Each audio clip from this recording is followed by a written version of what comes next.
Sir स्वागत। जी नमस्कार सुरेश जी। नमस्कार नमस्कार सर, प्रणाम। प्रणाम। प्रारंभ करें? जी सर, जी सर, जी सर। सभी मित्रों को मेरा सादर प्रणाम। आज हम नाट्य शास्त्र पर ये संवाद सत्र आयोजित कर रहे हैं, उसमें आप सभी का हार्दिक स्वागत है। नाट्य शास्त्र हमारी भारतीय चिंतन परंपरा के कलेवर को समेटे हुए खड़ा ग्रंथ है। ये ग्रंथ भारतीय प्रदर्शन धर्मी कलाओं का आधार ग्रंथ माना गया है।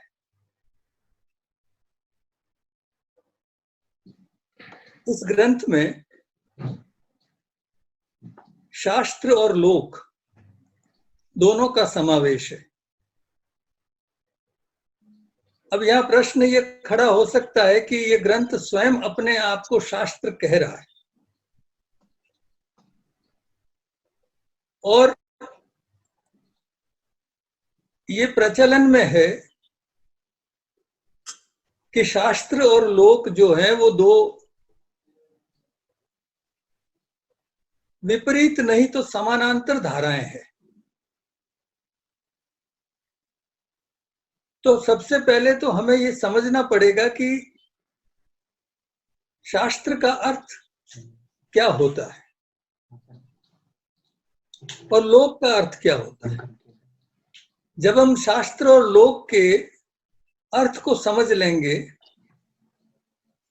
तब हमारे सामने ये स्पष्ट होगा कि ये जो समृद्ध ज्ञान परंपरा जिसे नाट्य शास्त्र के नाम से जाना जाता है और जो लगभग 2500 साल पुरानी परंपरा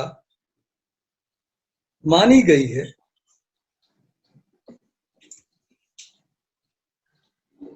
उसका अपना आधार क्या है। देखिए, शास्त्र के दो व्युत्पत्ति परक अर्थ माने गए हैं।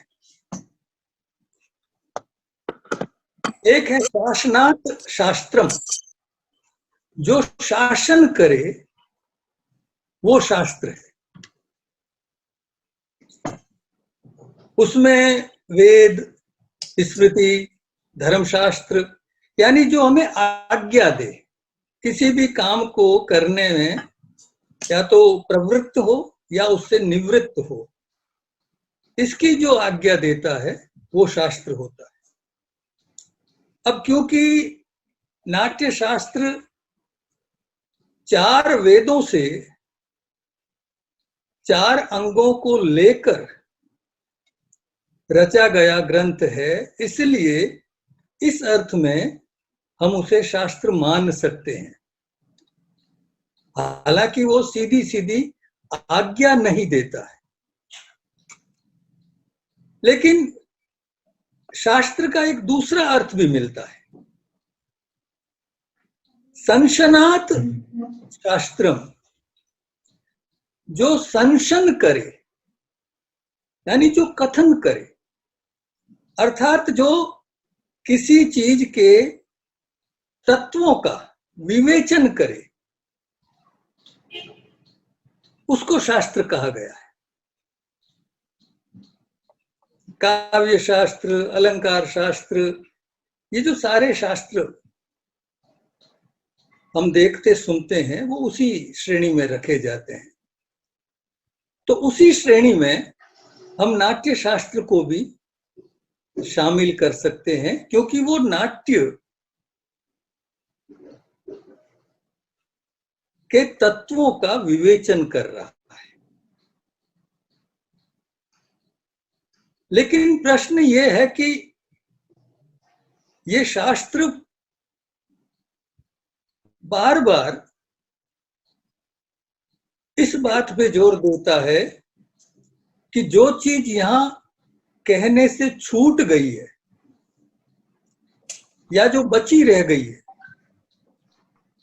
उसे लोक में खोजो और लोक को ही प्रमाण मानो।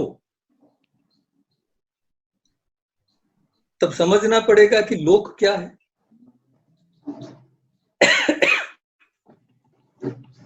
लोक का व्युत्पत्ति परक अर्थ होता है प्रकाश, प्रकाशित करना, प्रकाश का होना। इसलिए एक शब्द है आलोक। लोक का एक दूसरा अर्थ है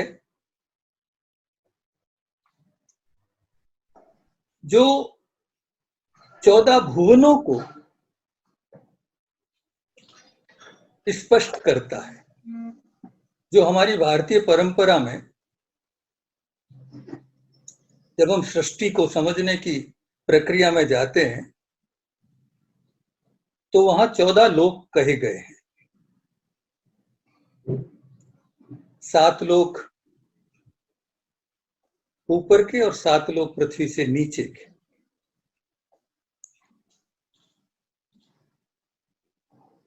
और इन तमाम लोकों में रहने वाले प्राणी भी लोक कहे जाते हैं। तो जब हम नाट्य शास्त्र में वर्णित लोक के संदर्भ को देखते हैं तो वहां उसका अर्थ यही है कि जो समस्त सृष्टि है उसमें जो व्याप्त सभी प्राणी है। क्योंकि भारतीय परंपरा एक अखंड परंपरा है और वो सिर्फ मनुष्य का ध्यान नहीं रखती है। जैसा कि हम अन्य संस्कृतियों में या सभ्यताओं में देखते हैं कि वहां दुनिया कहने का अर्थ है सिर्फ मनुष्य के हित की ही रक्षा करने का भाव वहां रहता है। लेकिन भारतीय परंपरा में पूरी सृष्टि के, जिसमें पक्षी, पशु, मनुष्य, देव, असुर, गंधर्व, किन्नर, ये सभी शामिल है।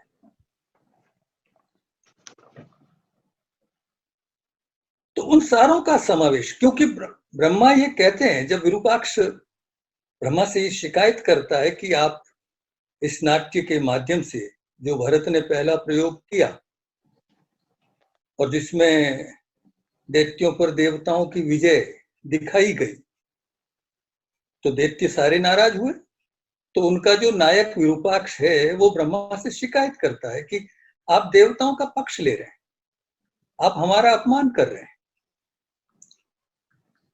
तब ब्रह्मा वहां जो परिभाषा देते हैं, जो नाट्य की अवधारणा प्रस्तुत करते हैं, उसे ठीक से समझने की आवश्यकता है।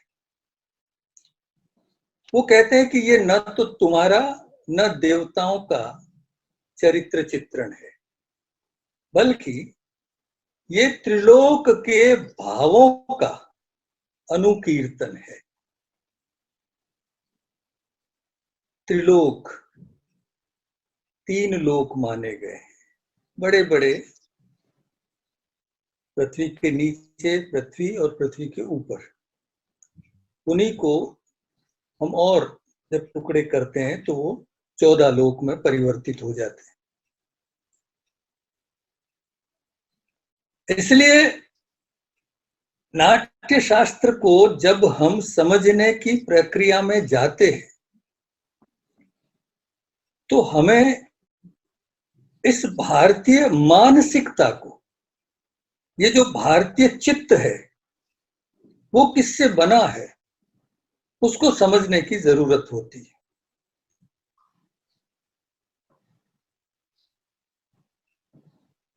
दुखद स्थिति ये रही कि पिछले लगभग 1000 साल से,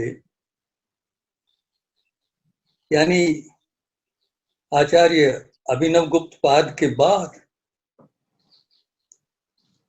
नाट्य शास्त्र पर कोई तात्विक चर्चा नहीं हुई। क्या ये आश्चर्यजनक नहीं लगता कि हम एक समृद्ध परंपरा को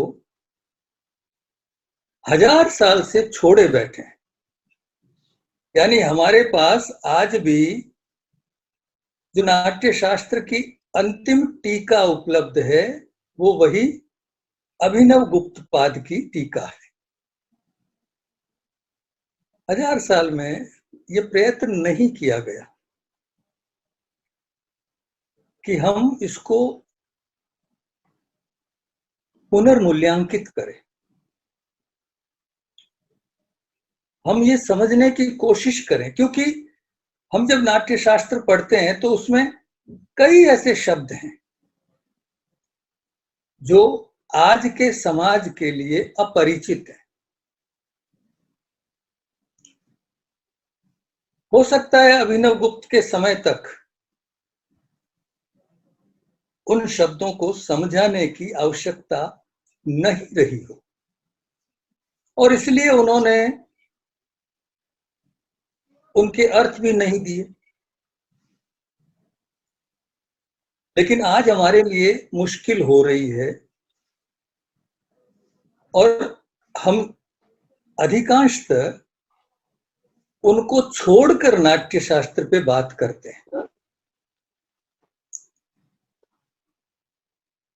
जैसे हम अधिकांशतः नाट्य शास्त्र के प्रथम अध्याय को छोड़ के बात करते हैं। हम नाट्य शास्त्र में सिर्फ प्रयोग पर बात करते हैं, लेकिन हम ये भूल जाते हैं कि नाट्य शास्त्र का या कि नाट्य का पूरा सिद्धांत इस प्रथम अध्याय में ही कहा गया है और हम उसे मिथक कहकर छोड़ देते हैं। हम ये मान लेते हैं कि ये एक कपोल कल्पना है जिसका नाट्य से कोई संबंध नहीं, और यही हम चूक कर जाते हैं। क्योंकि ये जो मिथक शब्द है वो मूलतः भारतीय शब्द नहीं है। भारतीय परंपरा में उसके लिए एक शब्द है पुरा कथा या पुराण, और हमारी जो व्युत्पत्ति परंपरा है उसमें अगर हम मिथक को ढूंढने की कोशिश करें तो वो तो मिथ्या शब्द से सामने आता है, और मिथ्या का अर्थ ही होता है झूठ। तो आज के समय में यानी 21वीं सदी में जो नाट्य से जुड़े हुए लोग हैं, जो नाट्य कर्म कर रहे हैं, वो इस प्रथम अध्याय को एक कपोल कल्पना कह के त्याग देते हैं। लेकिन मित्रों, इस प्रथम अध्याय के बहुत गहरे अर्थ हैं,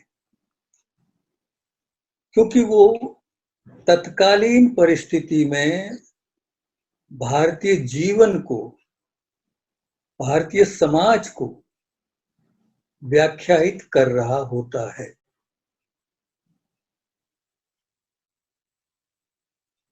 अब मैं आपके सामने नाट्य शास्त्र का दूसरा श्लोक रखता हूं जिसमें यह कहा गया है, मैं हिंदी अर्थ ही आपके सामने रख रहा हूं, जिसमें यह कहा गया है कि एक अनध्याय तिथि को भरत मुनि अपने पुत्रों के साथ बैठे हैं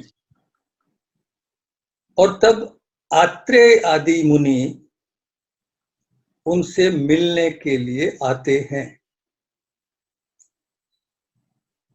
अब पहला प्रश्न तो यह है कि ये अनध्याय क्या है? नाट्य शास्त्र ये क्यों नहीं कह रहा कि किसी एक दिन या एक समय भरत मुनि बैठे थे और कुछ मुनि लोग उनसे मिलने आए, कुछ ऋषि लोग उनसे मिलने आए। ऐसे भी तो कहा जा सकता था, लेकिन ऐसे नहीं कहा गया है। नाट्य शास्त्र कह रहा है अनध्याय के दिन आत्रेय आदि आए। यानी हम किसी रचना में, इसे अगर आप ठीक से समझना चाहें तो इसे यूं समझ सकते हैं कि यदि कोई कहानी ये कहती है कि सोमवार के दिन ऐसा हुआ, तो उस सोम का कोई विशेष संदर्भ वहां है, अन्यथा वो कहता किसी दिन, वो सोम नहीं कहता। उस कथा में कहीं ना कहीं उसका संदर्भ छुपा हुआ होता है। और यदि किसी व्यक्ति विशेष का नाम लिया जाता है तो उसका भी गहरा अर्थ होता है। इसलिए पहले तो इस अनध्याय को समझने की आवश्यकता है। अनध्याय क्या? मित्रों, अनध्याय का अर्थ है वो तिथि जिस दिन वेदों का अध्ययन नहीं किया जाता। तब उस पद का अर्थ ये हुआ कि एक ऐसे दिन जिस दिन वेदा अध्ययन बंद है। भरत मुनि अपने पुत्रों के साथ बैठे हैं। अब वेदा अध्ययन बंद क्यों है? भारतीय परंपरा में, पुराणों में, याज्ञवल्क्य की स्मृति में इस तरह के रेफरेंस देखने को मिलते हैं, जिसमें अष्टमी, 14वीं, 15वीं अर्थात अमावस्या और पूर्णिमा दोनों, ये जो तिथियां है, ये तिथियां अनध्याय तिथियां मानी गई। और उस दिन ऋषियों के लिए उनका जो स्वाध्याय है, यानी वेद का अध्ययन करना और अध्यापन करवाना, वो वर्जित माना गया है। नारद पुराण में एक ऐसा प्रसंग भी आता है, जब स्वयं वेदव्यास अपने पुत्र सुखदेव मुनि से ये कहते हैं कि अनध्याय के समय वेदों का अध्ययन मत करो। वेदव्यास वो व्यक्ति है मित्रों जिसने वेदों के 4 भाग किए, जिसने 18 पुराणों की रचना की। इसलिए मैं समझता हूं कि उससे बड़ा प्रमाण और कोई हो नहीं सकता। और उसमें यह कहा गया है कि अगर अनध्याय के दिन वेद अध्ययन किया जाए तो उससे गुरु को, शिष्य को या पूरी सृष्टि को खतरा हो सकता है। इसलिए सबसे पहले यही समझना जरूरी है कि अनध्याय का अर्थ है जिस दिन वेद अध्ययन नहीं किया जा रहा है। अब उसके साथ ही ये प्रश्न खड़ा होता है कि आत्रेय मुनि क्यों आए?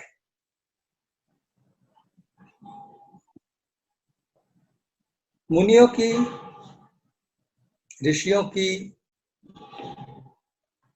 हमारे यहाँ सुदीर्घ परंपरा है, लेकिन नाट्य शास्त्र जब आत्रेय का नाम लेता है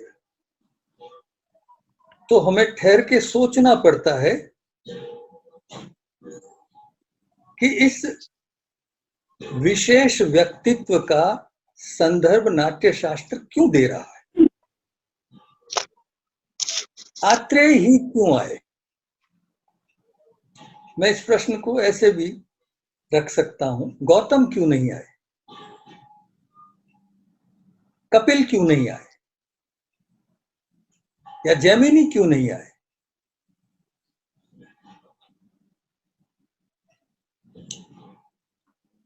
क्योंकि नाट्य शास्त्र के अंतिम अध्याय में, यानी जो 36वां अध्याय है, उसके प्रारंभ में ही लगभग 45 ऋषियों के नाम दिए गए हैं जो भरत से बातचीत के लिए उपलब्ध हैं, वहां खड़े हैं, जिसमें विश्वामित्र भी है, जिसमें वाल्मीकि भी है, जिसमें पुलस्त्य पुलह कृतु भी है, जिसमें जमदग्नि है, परशुराम है, कण्व है, गौतम है, कश्यप है। लेकिन इन सब का नाम नहीं है। नाट्य शास्त्र के प्रारंभ में दूसरा पद जो कह रहा है, वो कह रहे हैं आत्रेय मुनि आए। तो आत्रेय कौन है और उसका आना महत्वपूर्ण क्यों माना गया है? अब आत्रा का व्यक्ति,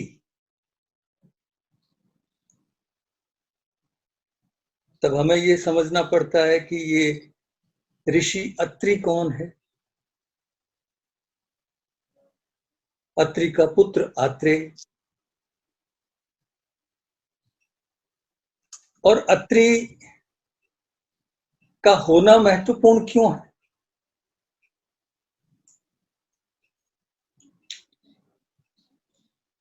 भारतीय परंपरा में एक सप्तऋषियों की परंपरा है। उन सप्तऋषियों में, यानी 7 ऋषि, उसमें एक ऋषि अत्रि है।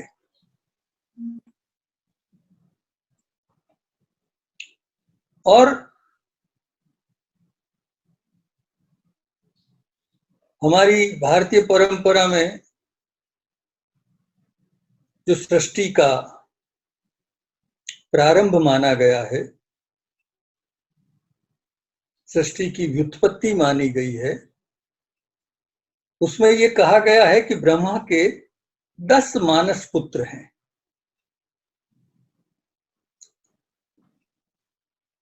उन 10 मानस पुत्रों में तीसरे पुत्र हैं अत्रि। सबसे पहले हैं कश्यप, फिर है अंगिरस,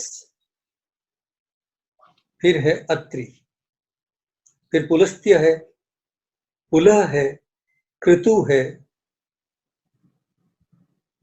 भृगु है, वशिष्ठ है, दक्ष है, नारद को भी ब्रह्मा का 10वां मानस पुत्र कहा गया है। तो अत्रि ब्रह्मा के तीसरे मानस पुत्र कहे गए हैं। अब नाट्य शास्त्र के साथ उनका क्या संबंध हो सकता है, या नाट्य के साथ उनका क्या संबंध हो सकता है? मित्रों, अत्रि का जन्म ब्रह्मा की अक्षणोह अत्रिह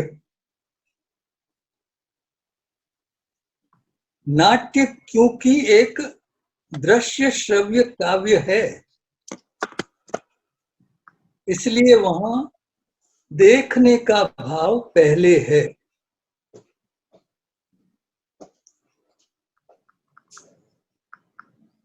इसलिए अत्रि की वंश परंपरा, नाट्य शास्त्र को भरत के मुख से जानने समझने के लिए उपस्थित हो रहा है। एक और संदर्भ मिलता है। ये तो ठीक है, हमने कह दिया अत्रि का जन्म ब्रह्मा की आंख से हुआ और आंख का सीधा संबंध देखने से होता है, इसलिए अत्रि का संबंध देखने के भाव से जुड़ा हुआ है। लेकिन क्या कोई और संबंध भी, क्या कोई और संदर्भ भी अत्रि के संबंध में हमारी परंपरा में मिलता है, जो अत्रि का प्रकाश के साथ रिश्ता स्पष्ट करे? तो जब हम अपनी ज्ञान परंपरा में जो ब्राह्मण ग्रंथ हैं उनको पढ़ते हैं,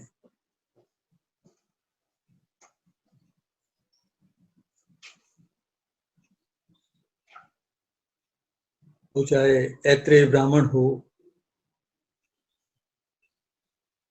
जो ऋग्वेद का ब्राह्मण कहा गया है, वो चाहे सतपथ ब्राह्मण हो, जो यजुर्वेद का ब्राह्मण कहा गया है, वो चाहे गोपथ ब्राह्मण हो, जो अथर्ववेद का ब्राह्मण कहा गया है, ये जो ब्राह्मण ग्रंथों की परंपरा है,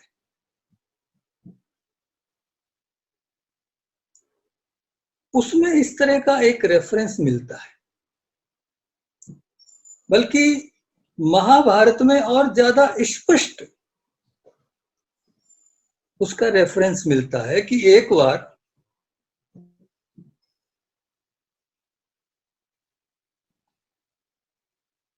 असुरों और देवताओं के मध्य जब युद्ध हो रहा था,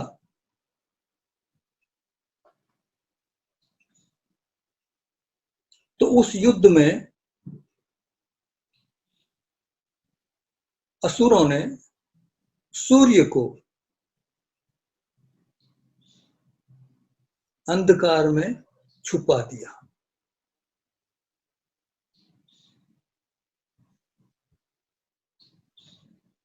और देवताओं ने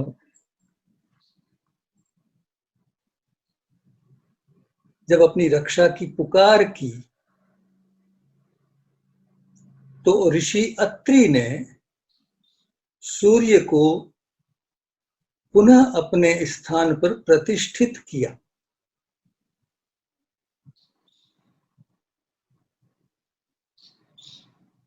देवताओं की उस युद्ध में जब विजय हो गई तो सब देवताओं ने उसे अत्रि की कृपा का फल माना और ऋषि अत्रि से निवेदन किया कि आप हमें आदेश दें, हम आपके लिए क्या कर सकते हैं। तो अत्रि ने कहा कि भविष्य में जहां भी कोई यज्ञ हो तो उसकी पहली दक्षिणा मेरी संतान परंपरा को मिले। ये रेफरेंस ब्राह्मण ग्रंथों में, महाभारत में देखने को मिलता है। एक रेफरेंस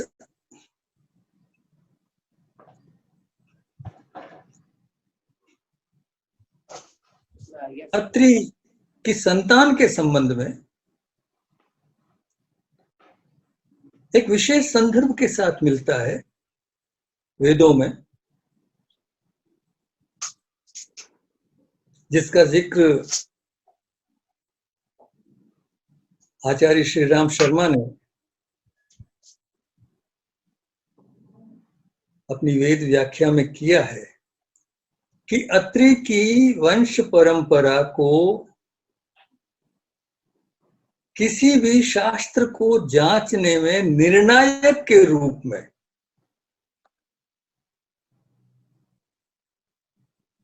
माना जाता था। अब जब हम इन सभी संदर्भों को साथ में रख के देखते हैं तो हमारे सामने ये स्पष्ट होता है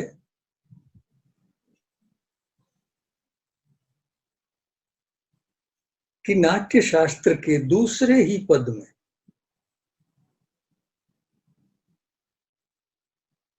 भरत से मिलने के लिए आत्रेय आदि मुनि क्यों आए हैं।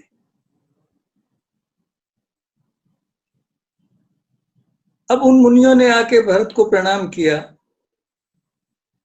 और उनसे कहा कि हमने सुना है कि आपने एक नया शास्त्र रचा है, तो हमें उसके बारे में बताइए।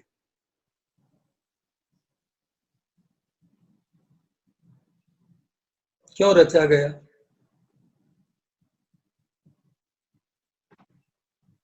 किसके लिए रचा गया, इसका परिमाण क्या है, इसका उद्देश्य क्या है।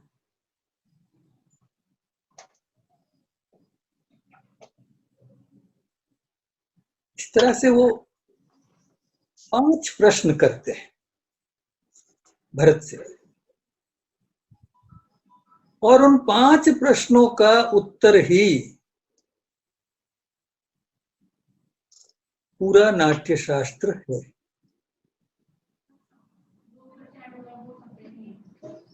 भरत उन प्रश्नों के उत्तर देते हुए कहते हैं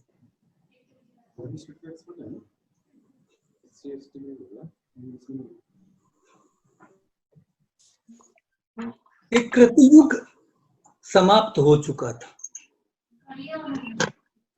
और त्रेता युग प्रारंभ हो चुका था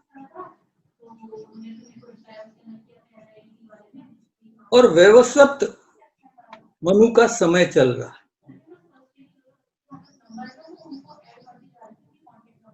देवताओं, असुरों, लोकपालों, नागों, किन्नर, गंधर्वों की नियुक्तियां हो चुकी हैं।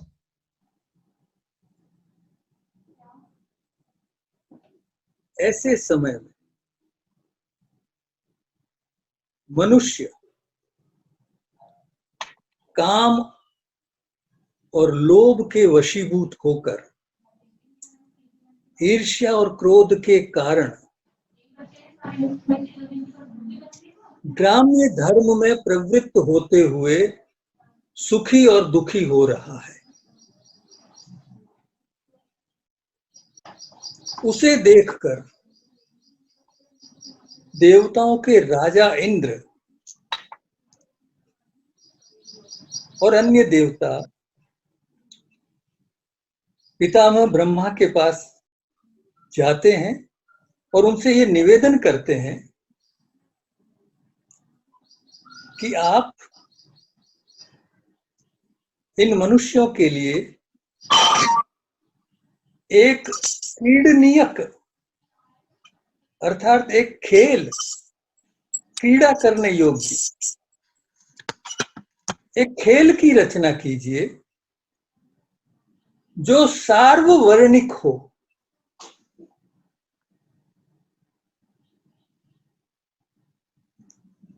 अब सार्ववर्णिक का अर्थ यह है कि जिसे सभी वर्ण देख सकें और सुन सकें,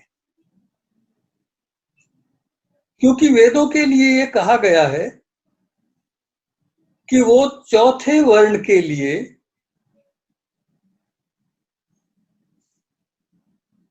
उपलब्ध नहीं थे।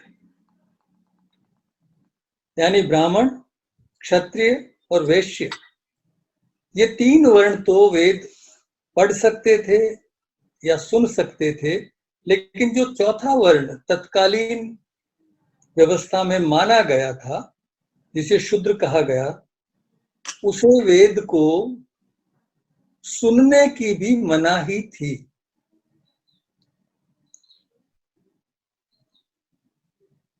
और इंद्र आदि देवता ब्रह्मा से एक ऐसे 5वें वेद की विनती करने आए थे जिसे सभी वर्ण सुन सकें या देख सकें। अब हम कह सकते हैं कि ये एक बड़ी सामाजिक क्रांति है। जहां पहली बार देवता मनुष्य की चिंता कर रहे हैं, या इसे यूं भी कह सकते हैं कि बहुसंख्यक जो समाज था उसकी जो रंजनात्मक प्रवृत्तियां थी उसको वैदिक धारा के अंतर्गत लाने का ये एक प्रयास था।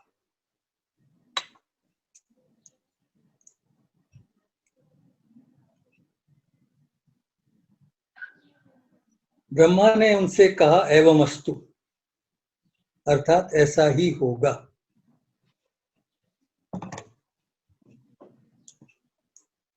और उन्होंने ध्यान लगाया और चारों वेदों का स्मरण किया और 4 वेदों से एक 5वें वेद की, जिसे नाट्य वेद कहा गया, जिसे पंचम वेद कहा गया, उसकी रचना की।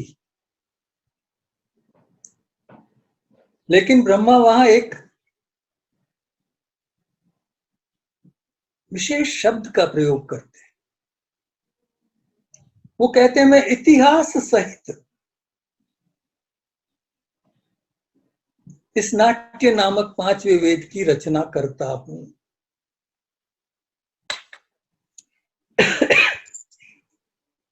अब मित्रों, यहां पर ये समस्या खड़ी हो जाती है कि आज इतिहास को हम जिस अर्थ में ग्रहण करते हैं और प्राचीन काल में हमारे यहाँ इतिहास का जो अर्थ था उसमें अंतर है। पहली बात तो यही है कि ब्रह्मा इतिहास शब्द क्यों कह रहे हैं कि मैं इतिहास सहित इस नाट्य वेद की रचना करता हूं, क्योंकि भरत ने जो ये प्रकरण आत्रेय आदि मुनियों को सुनाया उसमें 2-3 चीजें बहुत साफ है और उससे भारतीय मानस की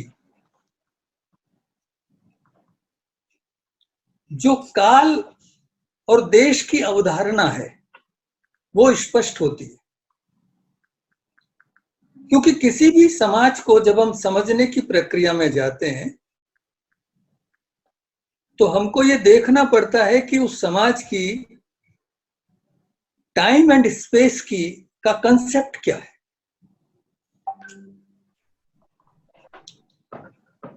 भारतीय परंपरा में काल की अवधारणा क्या है और पाश्चात्य परंपरा में काल की अवधारणा क्या है।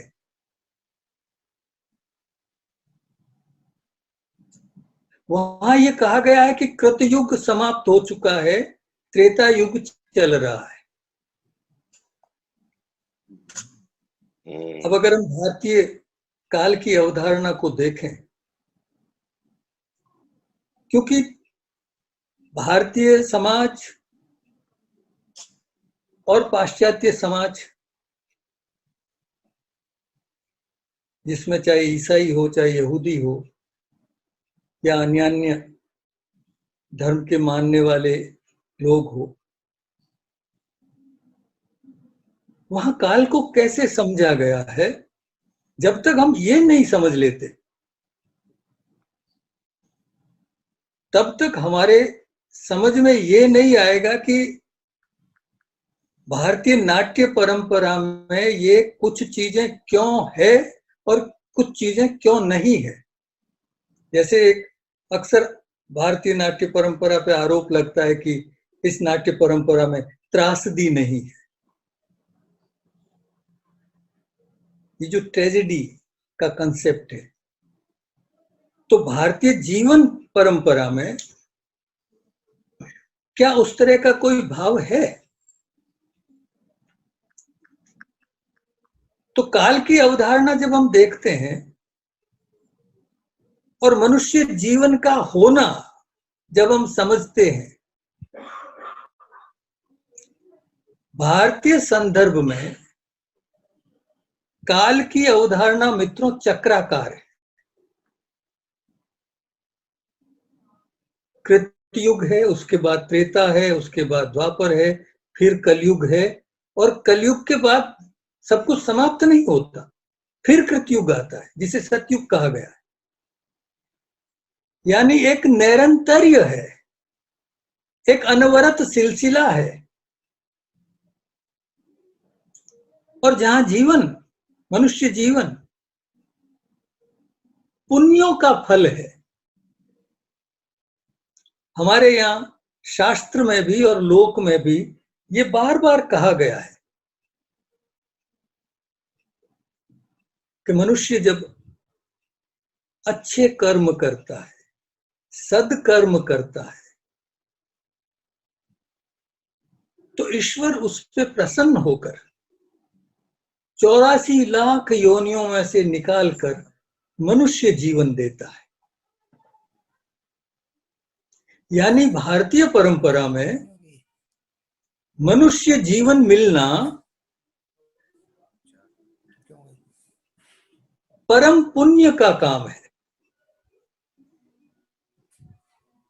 अब इसके विपरीत अगर हम पाश्चात्य परंपरा को देखें, आगे ना, तो पाश्चात्य परंपरा में काल की अवधारणा एक रेखीय है,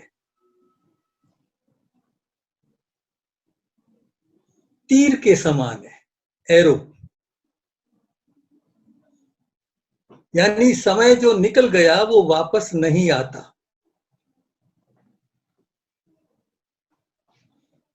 और वहां मनुष्य जीवन पाप का फल है। ये मूल अंतर है। भारतीय जीवन मूल्यों में और पाश्चात्य जीवन मूल्यों में ये मूलभूत अंतर है। एक परंपरा मनुष्य जीवन को पुण्यों का फल मानती है, दूसरी परंपरा मनुष्य जीवन को पाप का फल मानती है। आप सब लोगों को वो कथा पता होगी जिसे ईसाई परंपरा में, यहूदी परंपरा में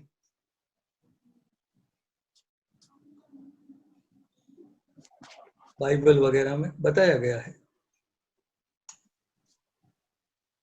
कि आदम और हव्वा स्वर्ग में रहते थे, वहां सभी तरह के सुख थे। ईश्वर ने उन्हें कह रखा था कि सब कुछ करो लेकिन ये फल मत खाना। और एक शैतान है जो उन्हें रोज उकसाता है कि फल खा लो।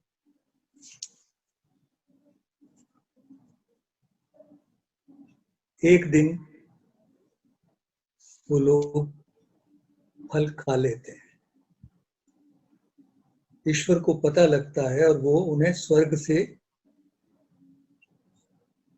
निकाल देता है, और तब वो मनुष्य के रूप में पृथ्वी पर आते हैं। यानी वहां जीवन जो है, मनुष्य जीवन जो है, वो उस पाप के कारण पैदा हुआ है। तो जो पाप के कारण पैदा हुआ है, शायद इसीलिए वहां कन्फेशन की भी परंपरा है। लेकिन हमारे यहाँ तो मनुष्य जीवन पाप नहीं है, क्योंकि वहां पाप का फल है। इसलिए एक ही जीवन में सब कुछ कर देना है। जितना जल्दी भौतिक सुविधाओं का उपयोग करते हुए जितना कुछ प्राप्त किया जा सकता है, उसे लेते हुए उस जीवन को नष्ट करना है, क्योंकि पाप है। लेकिन भारतीय कहता है नहीं, और अच्छा करो, अपने जीवन में और अच्छे काम करो। इसलिए हमारे जो जीवन मूल्य हैं वो भिन्न है। जो पाश्चात्य संस्कृति है वहां के जीवन मूल्य भिन्न है। तो जब तक हम इनको नहीं समझेंगे तब तक हम भारतीय नाट्य परंपरा को ठीक से नहीं समझ पाएंगे।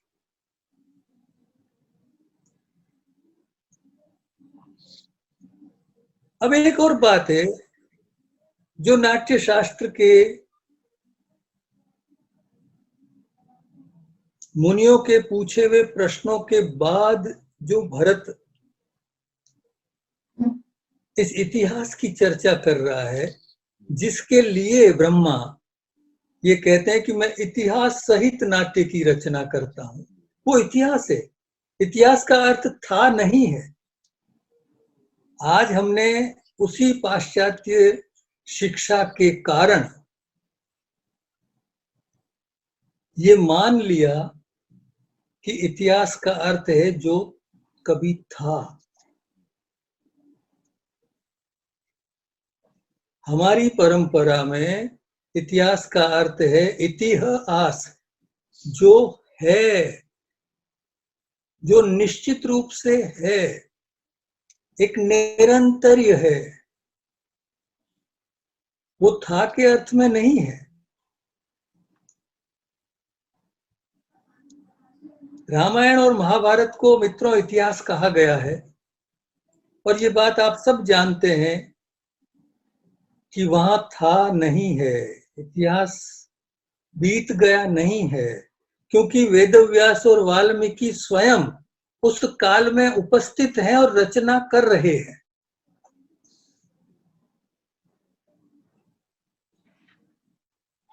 पाश्चात्य परंपरा ये कहती है कि इतिहास का अर्थ है तथ्य और तिथि।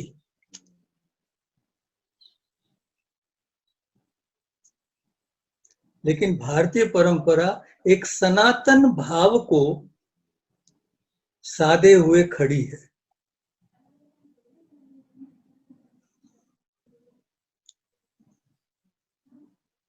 जब हम नाट्य शास्त्र के उस संदर्भ में जाएंगे जहां हम वेदों को समझने की कोशिश करेंगे, तब इसे और स्पष्टता से मैं कह पाऊंगा। लेकिन अभी इन 5-6 पदों की चर्चा करते हुए मैं ये कह सकता हूं कि उसमें एक और शब्द पर हमें ध्यान देना चाहिए। इंद्र आदि ब्रह्मा से कहते हैं कि मनुष्य ग्राम्य धर्म में प्रवृत्त है।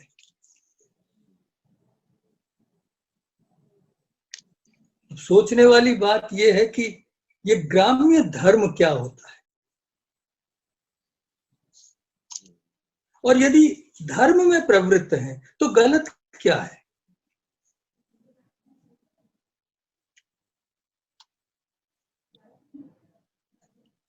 यही ग्राम्य धर्म मित्रों नाट्य शास्त्र के 36वें अध्याय में फिर एक संदर्भ में आता है,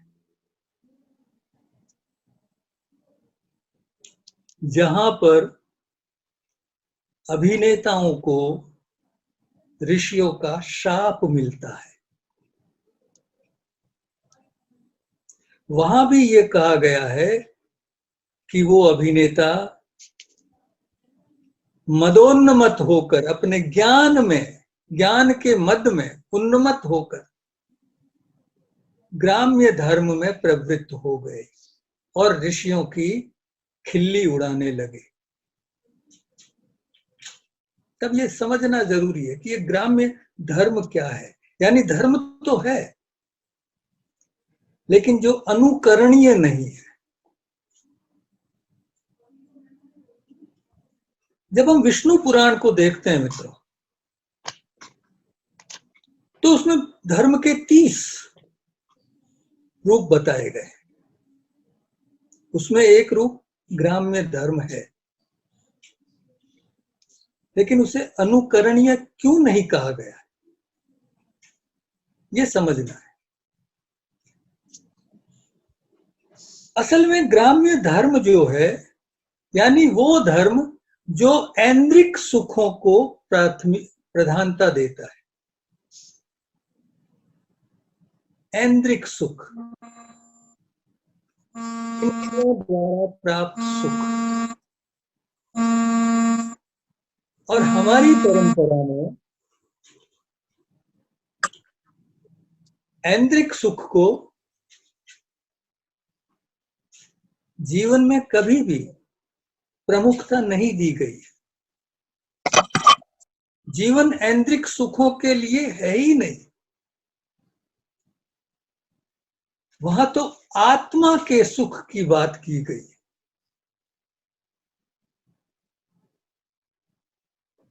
अब हुआ ये कि हमने नाट्य को वेदों से जोड़ दिया, फिर नाट्य शास्त्र स्वयं अपने 25वें अध्याय में ये कहता है कि नाट्य के प्रमाण 3 हैं,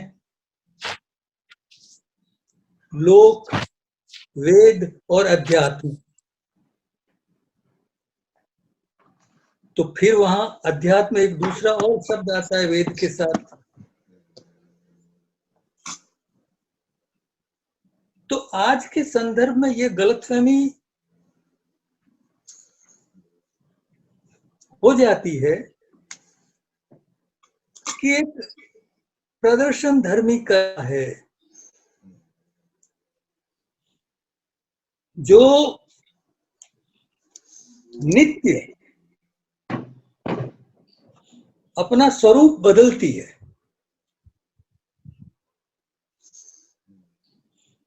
क्योंकि हर नाट्य प्रस्तुति एक नई प्रस्तुति होती है, तो उसको हम एक वेद, जो एक शास्त्र या कि एक अनुष्ठानिक कर्म का द्योतक माना गया है, उससे क्यों जोड़ रहे हैं? और फिर हम कह रहे हैं कि इसका प्रमाण अध्यात्म है। लोक, वेद, अध्यात्म, नाट्य के 3 प्रमाण कहे गए।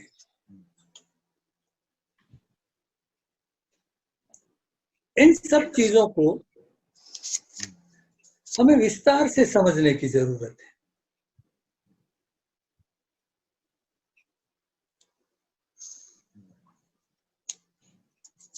अभिनय का प्रथम पक्ष जिस पर हम बात करेंगे, तो हम इस रहस्य को भी समझेंगे कि वेद का प्रमाण अध्यात्म क्यों कहा गया है।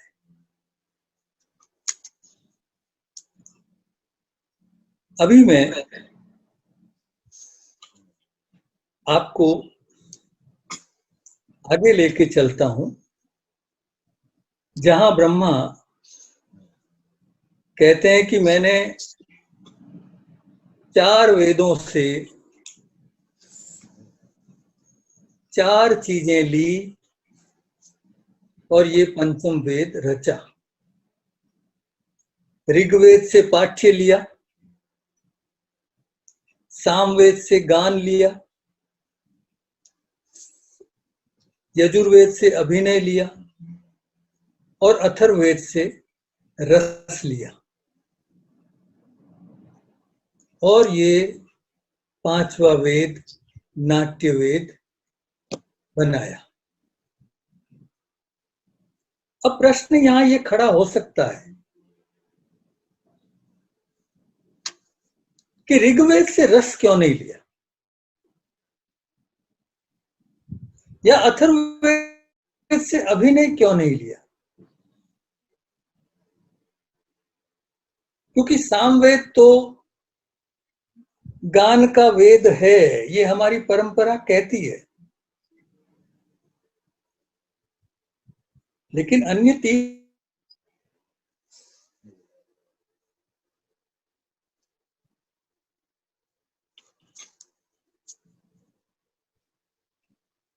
ये देखने को नहीं मिलता है कि उसका अभिनय से या रस से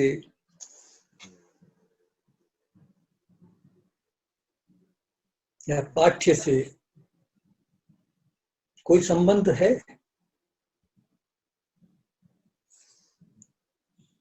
तब ये जानना आवश्यक हो जाता है कि असल में ब्रह्मा क्या कहना चाहते हैं।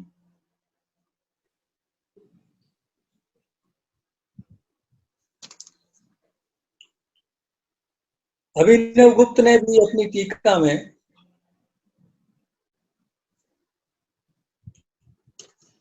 ऋग्वेद से पाठ्य लिया, उसको वक्तृत्वता कहने की कला से जोड़ते हैं, और यजुर्वेद से अभिनय लिया को वो ये कहते हैं कि जो यज्ञ करते हुए ऋषिगण कर्म करते हैं वही एक तरह का अभिनय है, और उसी का संकेत भरत कर रहे हैं कि वेदों से ये 4 अंग लिए गए। इसका असल में अर्थ क्या है? वेदों की जो विवेचना विद्वज्जनों ने की है, उसमें ऋग्वेद को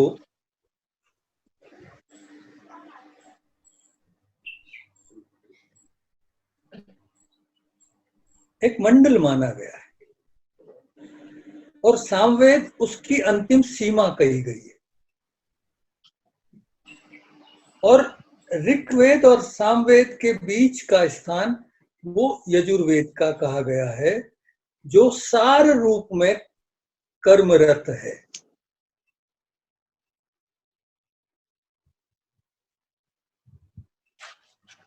अब हमें इसको समझने की आवश्यकता है।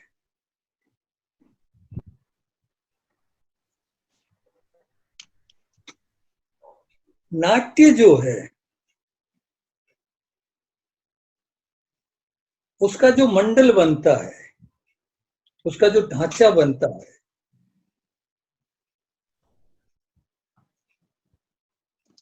वो शब्दों से बनता है। वक्तृत्वता, बोलने की कला, और जो सामवेद है वो असल में स्वर का विस्तार है। जो नाट्य कर्म से जुड़े हुए लोग हैं वो ये बात अच्छी तरह जानते होंगे कि नाट्य में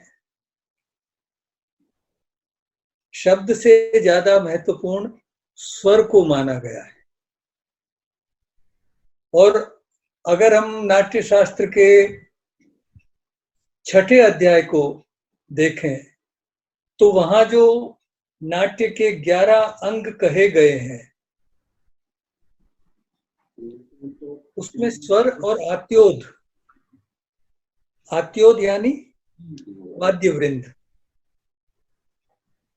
संगीत का पक्ष, वो नाट्य के अंग कहे गए हैं। वहां रस से लेकर रंग तक की जो यात्रा है वो नाट्य कही गई है।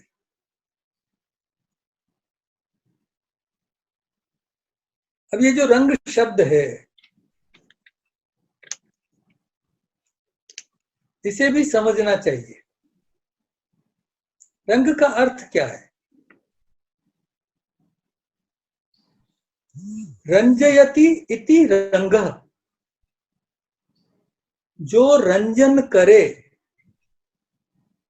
वो रंग है। और नाट्य शास्त्र बार बार इस बात को दोहराता है कि इसका काम यानी नाट्य का काम रंजन करना है।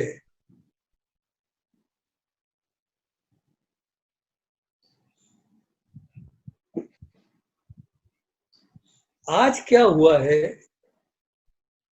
कि आज के संदर्भ में ये शब्द बहुत पतित हो गया है, उसका बहुत ह्रास हो गया है। इसलिए जब आज हम नाटक करने वालों से कोई पूछता है कि आप मनोरंजन के लिए नाटक करते हैं, तो हम थोड़ा रोष में आ जाते हैं। हम कहते हैं कि नाट्य मनोरंजन नहीं है, नाट्य का उद्देश्य बड़ा है।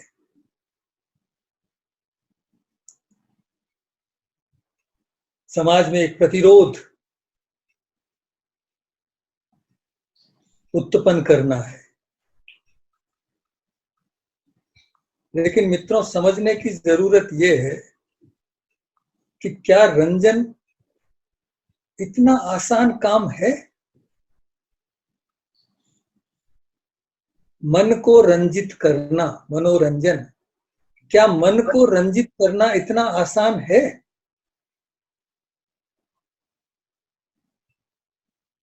सबसे मुश्किल काम है।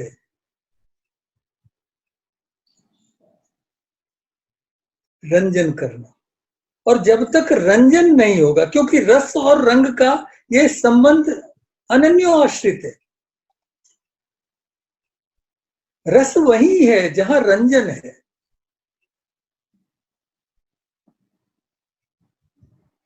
अगर रंजन नहीं है तो रस नहीं है।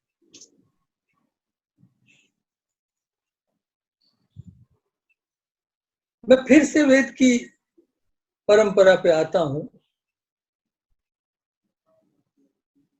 हमको ये समझना पड़ेगा कि ऋग्वेद से नाट्य लिया, पाठ्य लिया, सामवेद से गान लिया, यजुर्वेद से अभिनय लिया, अथर्ववेद से रस लिया। इसका अर्थ क्या है और भारतीय परंपरा में क्या है? ये कोई मैं अपनी तरफ से नहीं कह रहा हूं। जो भारतीय ज्ञान परंपरा है, जो भारतीय चिंतन परंपरा है, वो इसका क्या अर्थ बताती है।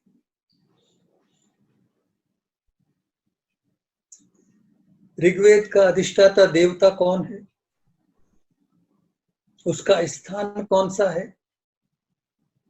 सामवेद का स्थान क्या है? उसका अधिष्ठाता देवता कौन है?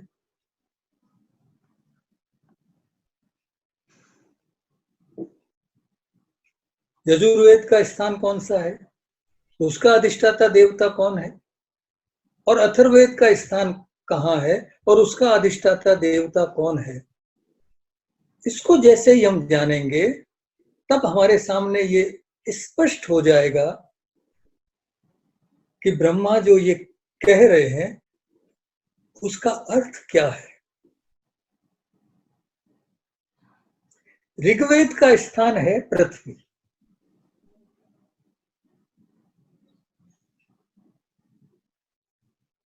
उसका अधिष्ठाता है अग्नि।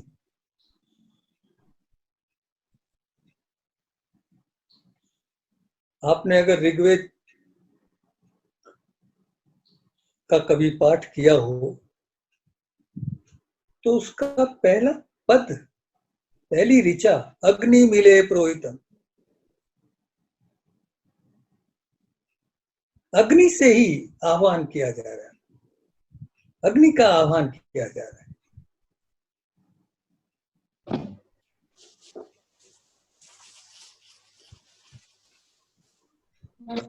और ये जो पाठ्य कहा गया है,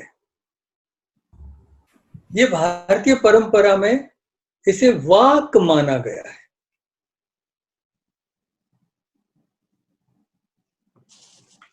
और इस वाक का आधार है अग्नि।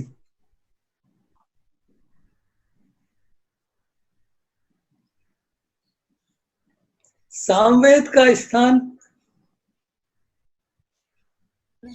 आदित्य लोक माना गया है, सूर्य लोक, और उसका अधिष्ठाता देव सूर्य है। पृथ्वी और आदित्य लोक के बीच का जो स्थान है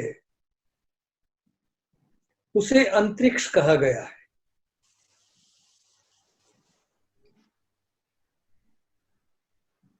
जिसका अधिष्ठाता देवता है वायु।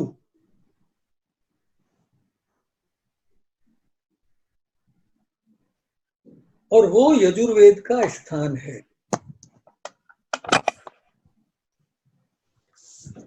इस यजु को समझने की जरूरत है, क्योंकि सारा भेद जो है ये यहीं पे छुपा हुआ है। अभिनय को यजुर से क्यों जोड़ा गया? ये यजु शब्द जो है यजुर्वेद में, ये दो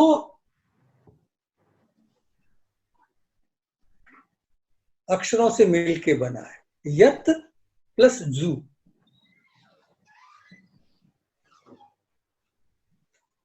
यत का अर्थ है गतिशीलता और जू का अर्थ है स्थिरता।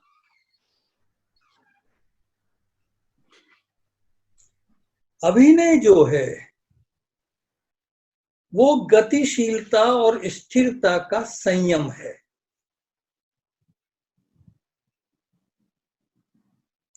बगैर गतिशीलता के अभिनय असंभव है।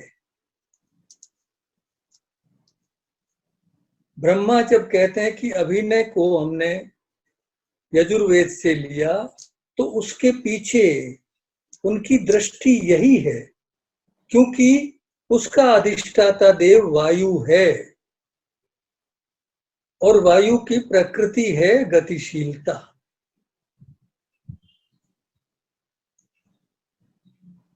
और पृथ्वी से लेके आदित्य लोक के बीच का उसका पूरा का पूरा परिवेश है। तो स्थिरता और गतिशीलता का ये जो तनाव है वही अभिनय को रचता है।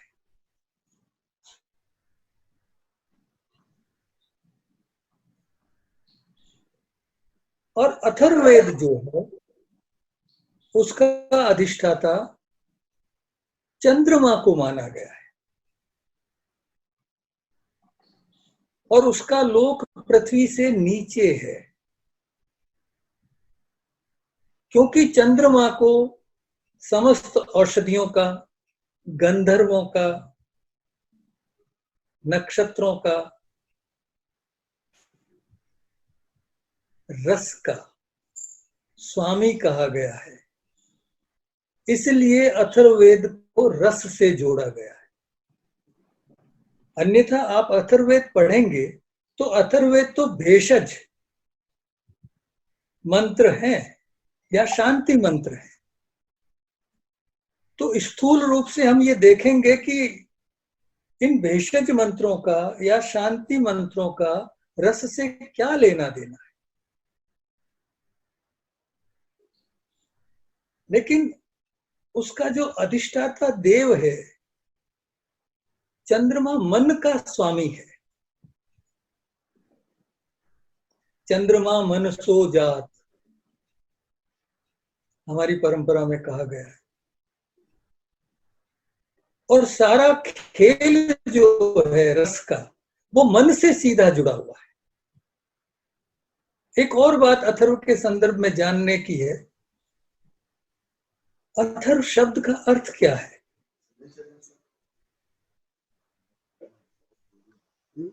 थर्व कहते हैं चंचलता को, कुटिलता को, हिंसा को। और जब हम अथर्व कहते हैं यानी अचंचल, अकुटिल, अहिंसा। इसलिए मित्रों, मैं तो हमेशा ये कहता रहा हूं कि जब भी हम नाट्य कर्म में प्रवृत्त होते हैं, हम अहिंसा में प्रवृत्त होते हैं। और रस जहां भी उत्पन्न होगा, जब तक आपके भीतर चित्त की चंचलता शांत नहीं होगी, तब तक रस की निष्पत्ति नहीं हो सकती। जो हमारा योग शास्त्र है, उसकी तो दूसरी पंक्ति ही है, चित्त का निरोध ही योग है। चित्त का निरोध, चित्त का रोकना, अचंचल होना। जब आप अपने समस्त भावों को एक जगह केंद्रित करते हैं और स्व से पर चले जाते हैं, तभी रस की निष्पत्ति संभव होती है।